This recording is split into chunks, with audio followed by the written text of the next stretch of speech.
Hello and welcome to Susybliving's Gardening by the Moon series. So it's Wednesday evening and I've got the rest of the week ready for you. Tomorrow is still a roots day on the moon phase calendar. So we had Monday, Tuesday, Wednesday and Thursday, all roots days. So if you want to go back to the video I did before on last Sunday evening, that will tell you about all the roots that you can be tending to and sowing and all of that kind of business. And I want to deal now with Friday, March the 1st already. So the 1st of March, we have One Flowers Day. So if you want, you can sow yourself some broccoli or some cauliflowers. I'm not sowing anything because I'm up to date, but I will be sowing again mid-March. So all of mine are doing really well, but there's nothing stopping you doing some cauliflowers. I always recommend the graffiti, the purple cauliflower, and the broccoli or the calabrese that I recommend is the marathon F1. That is a fantastic broccoli or calabrese, whatever you want to call it. Now let's talk about ornamental flowers. So continue sowing hardy annuals. So we're talking things like calendula, nasturtiums, ammi, larkspur, all of those things you can continue sowing. You can also start sowing perennials if you want any perennial flowers in the garden as well. So I've got, if you want, now we're going now into weeding and maintenance. So any sweet peas that you've got started off, I've got quite a few here and they're very, very leggy. Start pinching them out. So when I say pinch them out, let me show you my leggy sweet peas. There they are. Always above a leaf node. Pinch that out like that, like so. Hang on. There it is. And then you will start to get bushy plants. So that's a really good time to be doing that for sweet peas.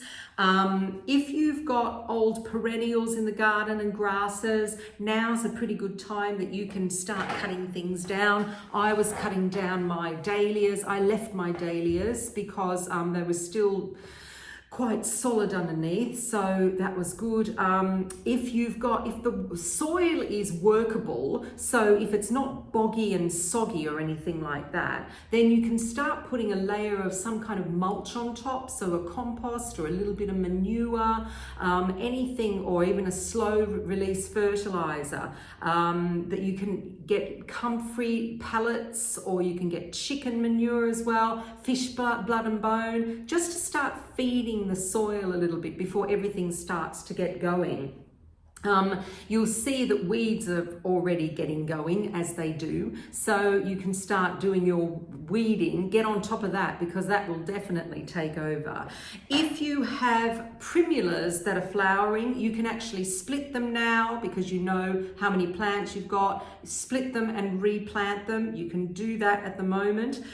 If you've got any summer flowering perennials that you want to split as well, you can do that.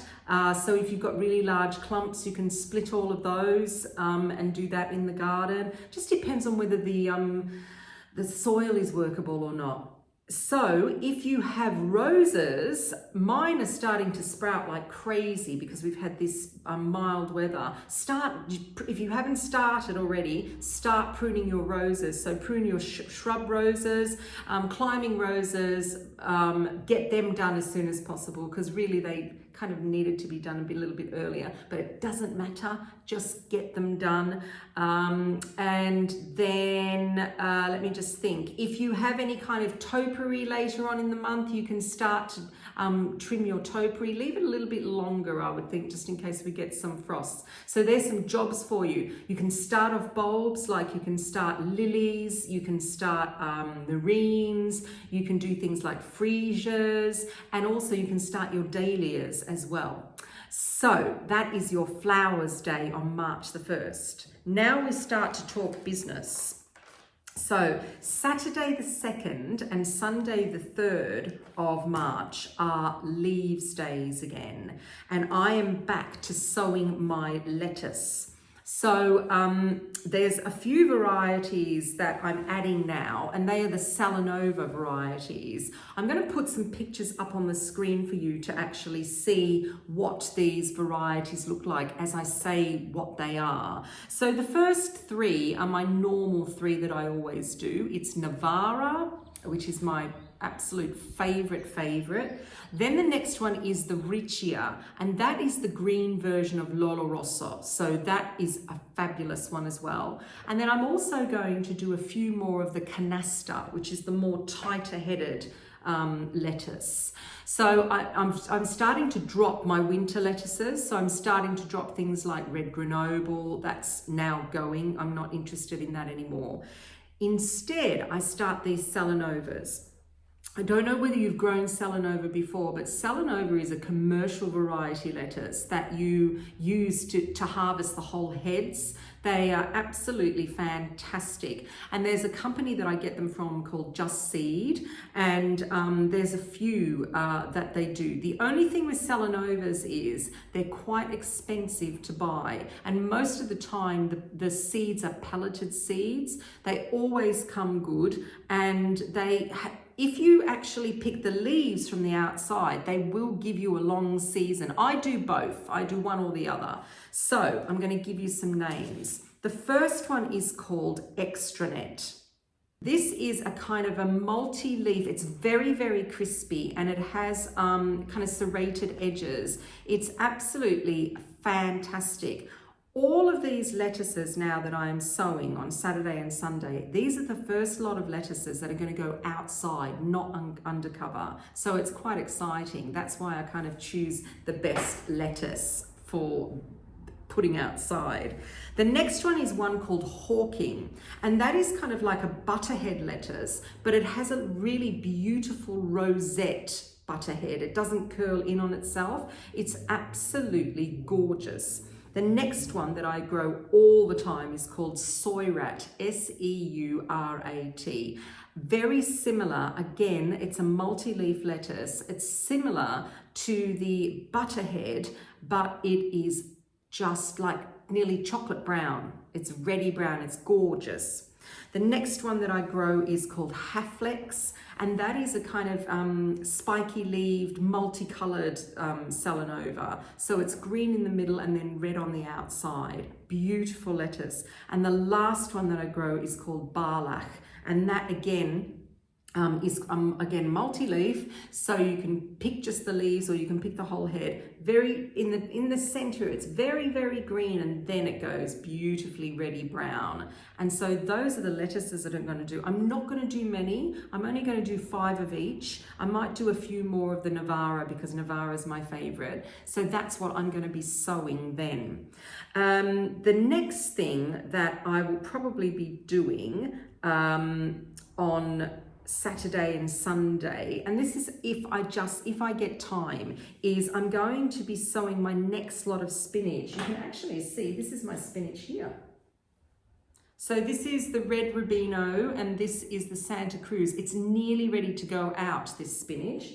And so now I start with my next lot of spinach. So I'm going to be doing some more Santa Cruz, and I'm going to be doing some Mikado. Mikado spinach is fabulous because it has a really thick stem with big, huge leaves. It is really beautiful as a true leaf spinach. So I'll be doing those. I'll probably be doing about the same as that. So that's 30 of each. I'll be doing the same as that. The other thing you could also sow are some summer crop kales. Now, if you just want to have your kale for autumn and winter, then forget about this. But if you want a few little kales for summer, and I highly recommend it because it is lovely to have that contrast in texture of the leaf, and it's a brassica as well. Then these are the varieties. Dazzling Blue. Dazzling Blue is it's like a Cavolo Nero, but it has this kind of beautiful pinky rib on the inside. It's absolutely delicious. The Cavolo Nero that I do like, that does do well in the summer, is one called Black Magic, and I will be doing 3 of those ones. The next one is another curly kale, but this one is a particular one for summer, and it's called Cadet, Kadet. Fantastic kale, and I'll be doing a few scarlet because I always do some scarlet. I'm only really doing 3 or 4 of each of these. That's enough for us for the summer. The other thing I'm going to do is my next sowing of kalettes, and these kalettes are the ones that we then have late autumn into winter. And so I'll be doing a few more of those than I did last time. You could also do some red cabbage if you fancy having some red cabbage in the autumn. So this is cabbage to grow in the autumn. The 2 varieties that I use for autumn growing is the red Lodero cabbage and also the red drumhead. That's the other one that I'm going to do.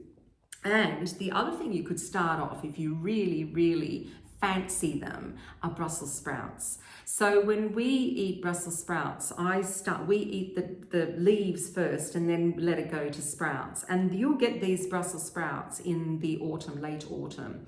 There's 2 varieties that are really good. One is called Brest, B-R-E-S-T, and it's an F1. And the other one, which is even better, is one called Crispus. And that is a fabulous variety to be sowing now. And then you can also do some coriander, some parsley, some dill. Keep going with your herbs, keep them, on rotation, because you never really have enough. So that is all the sowing that you could be doing on Saturday and Sunday. But don't worry, because next Monday, is also Leaves Day. So you've got that. And then it comes around again as well. I've got here that on Monday the 11th, it's another Leaves Day. So anything I don't get done, I just, transfer over. I never get really stressed about it. So transplanting. Oh my goodness, I have so many leaves to transplant. I mean, I can't even go into it because the list is so long, but I have so many seedlings. I have lettuce, I have Asian greens, I have brassicas. I have so many that I have to now find a space and put out because they're getting nice and big. So that's my transplanting. What are we up to? Weeding and maintenance. Right, so my leaves that I've got at the moment, I have some Cavolo Nero on the allotment. That is ready to be picked because it's going to seed. So that's going to be picked and that's coming out. At home, in my kitchen garden, I've got some curly kale, which is still looking good, not yet gone to seed, but still looking good, lots of leaves on it. So what I do is I pick them all. I then take all the leaves off the stems and I put them in the freezer, and they're fabulous like that. My cabbages have been eaten by the pigeons, so let's forget about that. Asian green, like I said, Asian greens is in the transplanting. And I do have a little bit more tatsoi and red pak choi that is going to seed that I'm going to have to harvest as well. So that's kind of my weeding and maintenance of what is going on. And then feeding and watering any of the seedlings. If I see that any seedling's looking a little bit yellow, it's mean that it's used all the nutrients up in the pots. Most of the time I get them out into the garden as soon as possible, or I refresh the pot into a bigger pot. But if I can't, then I'll just give them a little bit of a really weak seaweed feed. That's Saturday and Sunday. So that brings us then to the 3rd of March. So there we are, lots to do, all very exciting. Again, I will show you my gardening week and what I got up to in the week, and my other little videos that come out as well on particular subjects. So I hope you have a good rest of the week, and I hope the weather is kind to you as well, and not too cold and not too many frosts. and I will see you on Sunday night. My name is Susie B from Susybliving, and if you subscribe, hit that subscribe button, then you will get my regular videos, because I post during the week and I post for my Gardening by the Moon twice a week as well. And thumbs up. I'll see you later. Any questions? Put them below. See you later. Bye.